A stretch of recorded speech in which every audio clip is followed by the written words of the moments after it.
Сильные штормы обрушились на американский Средний Запад в среду, 10 июня, причинив колоссальный ущерб Чикаго и его основным пригородам. Удар стихии оказался настолько мощным, что городская инфраструктура погрузилась в хаос, а сотни тысяч жителей остались в полной темноте.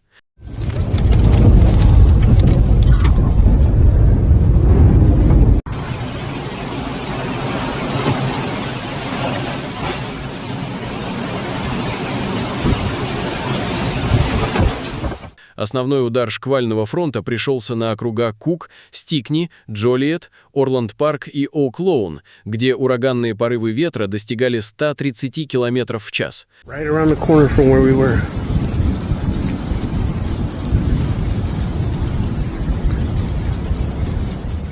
Национальная метеорологическая служба выпустила предупреждение о сильном шторме для большей части столичного региона, поскольку холодный фронт начал движение через регион.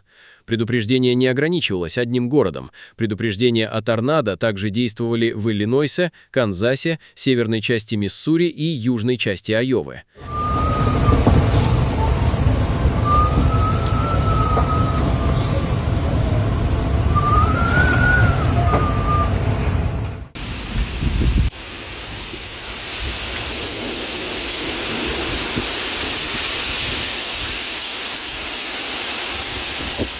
Регион пострадал от шторма сразу же после первого в этом году жаркого дня с температурой выше плюс 32 градусов. При этом индекс жары из-за влажности достигал почти плюс 38 градусов. Этот перегретый воздух послужил мощным топливом для шторма. Около 15-16 часов на Чикаго и пригороды обрушилась стена ураганного ветра и ливня, охватив весь район Чикаго в вечерний час пик. По всему региону выли сирены противоураганной тревоги. Метеостанция аэропорта Мидуэй зафиксировала скорость ветра 116 км в час.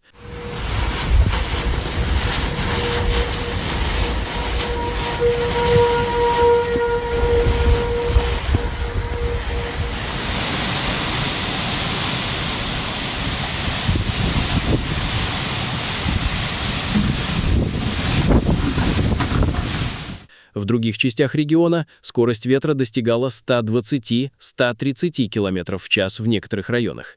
Под натиском экстремального ветра деревья вырывало с корнем. Они падали на припаркованные автомобили, жилые дома и блокировали дороги. Массовое падение деревьев стало причиной масштабных обрывов высоковольтных линий электропередач по всему региону. По данным энергетической компании Commonwealth Edison, которая обеспечивает поставку электричества, более 264 тысяч домохозяйств в штате Иллинойс и около 140 тысяч потребителей в соседнем Мичигане остались без электричества.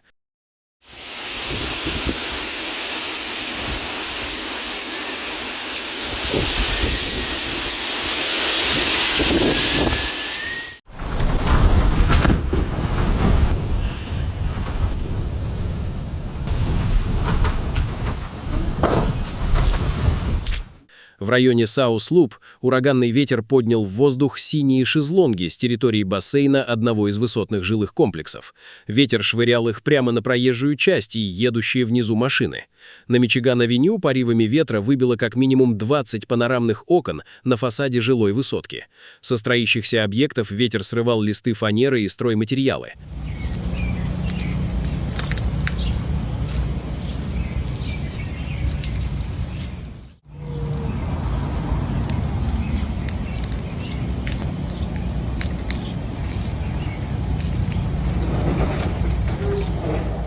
В районе Линкольн-Парк поваленные деревья корневой системой выкорчевали бетонные плиты тротуаров из земли. Падающие стволы раздавили десятки припаркованных автомобилей. В пригороде Стикни ураган оторвал и унес огромную часть крыши многоквартирного дома. Огромные куски кровли повисли на стене и рухнули на парковку. Пожарная служба эвакуировала оставшихся без крова над головой жителей. Мэрии городов Маунт-Проспект, Далтон и Брукфилд сообщили о серьезных повреждениях крыш на частных домах, разрушении заборов и повреждении зданий местных школ.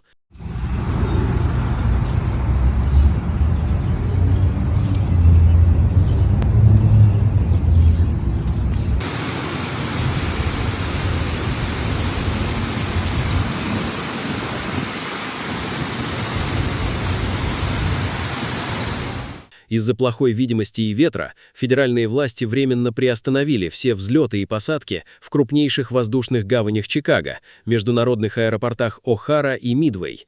Тысячи пассажиров оказались заблокированы в терминалах. К концу дня авиакомпании были вынуждены отменить или задержать более 1000 рейсов, что вызвало сбои в авиасообщении по всей стране.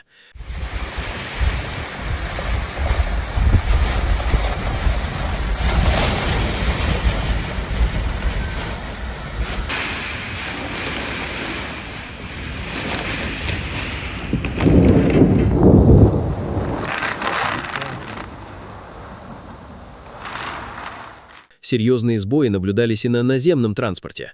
На пригородных железнодорожных линиях и маршрутах поездов городской сети метро CTA движение практически остановилось. Задержки из-за блокированных путей, упавшими деревьями и оборванными линиями электропередач длились несколько часов.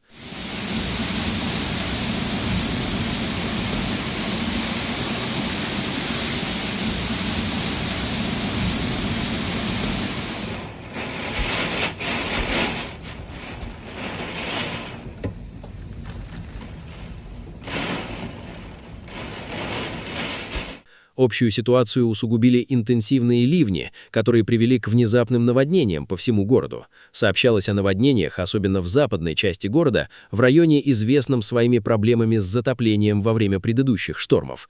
Предупреждение о наводнении оставалось активным до 4 утра четверга для различных округов штата Иллинойс и некоторых районов штата Индиана.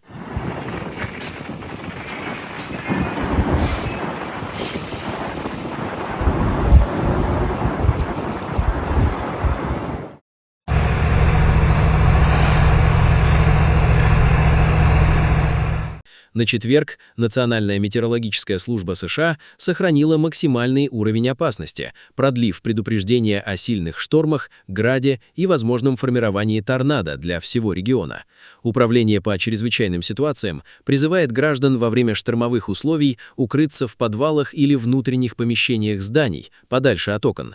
Официальные лица рекомендуют не отключать сообщения системы предупреждения на телефонах и советуют воздержаться от поездок по дорогам, затопленным паводками. Водами.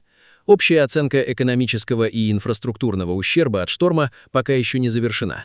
Команды различных городских департаментов проводят одновременные работы в сотнях пострадавших мест по всему региону, поскольку разрушительные погодные условия сохраняются.